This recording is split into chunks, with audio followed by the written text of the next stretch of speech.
れっすか？私も気に入ってるんですよ。いい出来でしょう。 Alright, what is going on, guys? SpitefulHopes back again, coming at you with a little bit of tips and tricks that I've picked up along the way when it comes to this game. First and foremost, when it comes to, let's just start with the nation, because building your nation is going to be what actually unlocks a lot of the passive income that you get in this game. First, you're going to want to actually invite friends. If you can get into like a group Discord, feel free to join the Discord link in the description. As you see here, they can help you and assist you in building your buildings a lot quicker. And as you'll see here, all my buildings are starting to take at least like an hour to 7 hours to even actually build. That's going to be really important. So being able to cut the time down on some of your buildings daily is going to be really nice. You can also get your friend points by actually helping your allies over here on the left. Let me just pick up my stuff right here. So helping your allies is actually going to give you friend points, which is going to be good for the shop, as I'll discuss later on in the video. Next, as you'll see here under the companions, building up your characters is obviously gonna, like, if you want to actually clear content, obviously you're gonna have to work on your characters. So leveling up your characters is gonna be incredibly important. Definitely look into clearing the level up quests over here in the event section, excuse me, the training section. Leveling up the quests, just clearing them actually offers you a ton of XP just off rip, which is really good. Try to find the team that you actually want to work on before just wasting your mana early on. The gold coin quest, obviously you're going to want to clear it just once, just so that you get the extra gold. The ability release quest, this is going to be for your abilities, not your skills. I'll talk about the skills in a bit. Now, this daily limit reach over here, I kind of did it already, but what you're going to want to do is you're going to want to do each quest at least one time early on. That way you can actually start unlocking the normal mode and actually start receiving better drop rates. You don't want to concentrate on one of the particular skill upgrade materials, just because I feel like if you're able to get up to normal and possibly even expert sooner, the better off you'll be in the long run, or maybe even just accelerate a bit quicker in the short term. So going into the nation, as you see here, I do want to talk about the buildings. Now, when you're doing your buildings, as you progress through the story mode, you'll actually be able to unlock the ogre's house as well as the orc's house, and this is going to be your biggest propellant in terms of leveling up your citizens. You don't really get too many citizens from leveling up normal buildings except for the housing section. So you're going to want to level up your housing section, your like as soon as possible, and obviously the central office as soon as you possibly can. So right now I'm kind of waiting for 6,000 population, which is kind of a lot for now. I mean, the game's only been out for like a day, so I don't want to pretend that I know everything. I just want to give some quick tips just for progression's sake. Now, going into the actual story mode, you have access to obviously the story. Try to get the story done as fast as possible. That way you can actually upgrade your buildings as fast as possible, and then it'll just accelerate your growth a bit quicker. During the event section, this is going to be where you actually can start farming gear. Right now, I'm too much of a weak little pansy to actually be able to do this content. As you see here, you need 130k power. So I'm not really sure if I should be working on the doo-doo accessories that you craft, or if in the long term those accessories are going to be completely useless. I mean, obviously they're going to be outdated, but I don't know if it's worth it to actually work on them, since you're going to want to actually get this type of material. You see here, get fire equipment materials, and this actually is going to be beat the boss, get materials, make attribute specific equipment. So this might actually be what you're going to be farming out in the future. Under the request, you can actually get your husbandos and waifus to suck you off. So not really sure how important this is, but I guess I'll find out later. I feel like that's the little love section is kind of like Danmachi in a way. Like they have their own little quests and their own bond levels, and they give you stats as well. So you'll see here, Milium, if I click on the gifts, oh actually, no, not the gifts. If I click on the reward list, you'll see that you'll actually gain stats. What is that face that she's making? You'll actually gain stats as you actually level up. So that's going to be incredibly important. So the takeaway from this that I do want to tell y'all, literally go into your sworn friends. From your profile, you can get your ID, but you're definitely going to want to add every single person that logs in. If they haven't logged in for longer than a day, they're probably not interested in the game. Just delete them. They're not worth it. And yeah, so just obviously clear your quests, clear your clear your mission list, and then clear your quest as fast as possible. If you get stuck in the story mode and you feel like you have nothing else to do, literally just go right back into chapter 1 and just start to do normal mode and try to progress as you level up all this, as you use your stamina, and as you do your dailies and your trainings and level up your characters. Everything tends to fall into place. Now, going into the leveling up of each character, I wanted to talk about this in particular. This is literally why I'm making the video to begin with.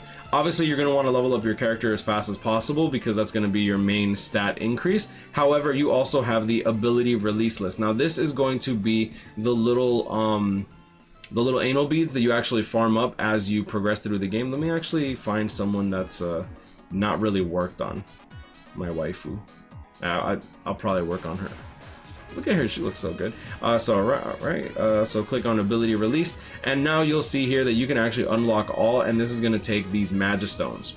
When you like farming up these Magistones is kind of simple. Literally just do the quest once for the extra bonus of clearing it. You get a lot of Magistones for that. But I want to talk about the skills. Alright, so if you felt like your skills cost way too much to actually consistently use, you'll see here that my Pendulum actually costs 30. At level 4, it'll actually decrease the skill cost, and it'll increase the skill itself. Now, when I was originally leveling this up, I'm like, this kind of sucks, right? Like, you level it up one time and you only get a 1% increase. That doesn't sound right. Like, and then you level it up twice. Now it's a plus 2%, but that's only a 20% increase in terms of just your pierce rate. However, as you click here, when you enhance it, when you get it a 3 out of 5, the points required is still 40, right? However, when you actually level it up to level 4, it's not going to increase the stat, but it'll decrease the cost, which I think that is incredibly valuable long run. Because if you can level up your skill multiple times up until, I'm assuming, level 10. I'm not sure how high it goes. Like I said, still new to this game. Definitely could be really, really interesting to see how this game progresses on in the future. Level up to 5, we get another 1%. So yeah, I mean, this is actually quite a... It's quite interesting. I'd love to see how these characters line up in the long run. As you see here, I got some diarrhea gear on him. I didn't work on it too much, but I did get it up just a little bit just for that extra push in story mode. So yeah, going into Awakening, this is pretty much their dupe system. You'll see here under the effect list, level 4 max with 1 star. When one or more Vanguard are affected by critical rate up, increases own pierce power by 5% at the start of turn. Available in support formation. Now, I'm still very, very ignorant when it comes to all this stuff, just because I haven't really played this game for all that long. So I wish I can give better hints on that. I'll find out in the future, and I'll update this video for sure. Like I said, this is just really like an early on video. Click here, Awaken. You get dupes. I mean, you get this character for free, and I think you get dupes just for playing the game normally.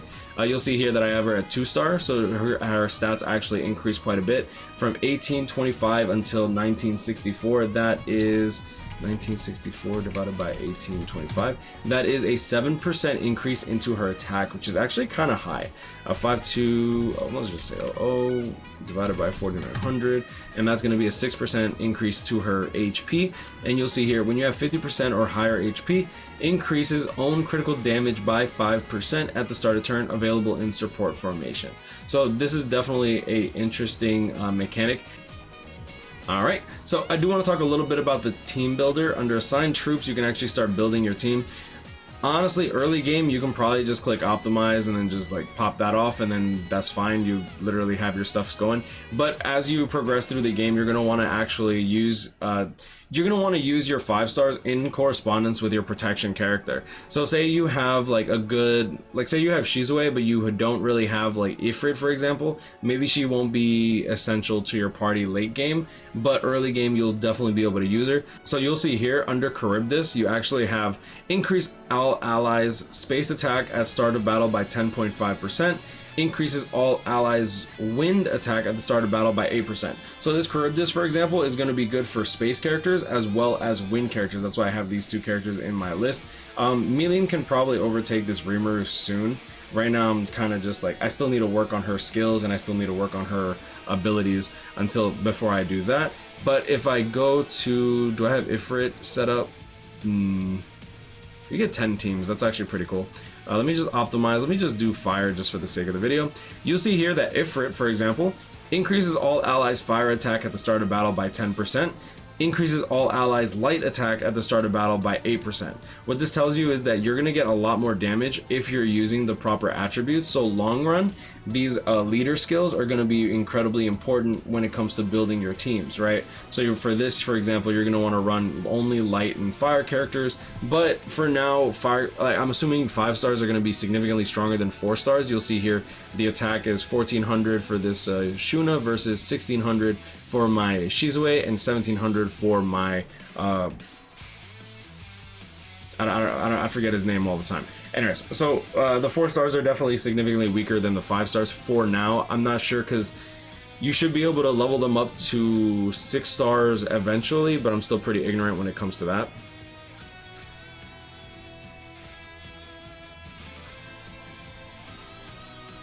Awakening characters and actually like using dupes on them actually increases your level up capacity. So you'll see here now she can actually go to level 64. So my guess is as you dupe a character out, that's how you're going to be able to unlock the next stars. I honestly see a lot of potential in this game. I feel like there's a lot of upgrading that they can go on in terms of like passives and active skills, kind of like Dokkan. I feel like Dokkan went through a complete resurrection in terms of what it could do. Like for those that don't know, like there was no +6 key leaders back in the day, and with Gogeta that definitely changed, and then with Super Vegito that changed, and then we had category leads, so that changed. It's always Vegito, man. It's always Vegitos, Gogetas. But anyways, those are my little hints and tricks for now. As I learn more, I'll definitely make more videos in the future, but I gotta progress, and I'm not gonna lie to you and say that I know everything in this game. I don't. The game just came out. I'm just enjoying my time with it. But I'm gonna leave it at that. Guys, grind. I'll catch up with me. Stay blessed. Like, comment, subscribe. New. Hopefully y'all could take away something from this video. And yeah, stay blessed, y'all. And I'll see y'all in the next one. Peace.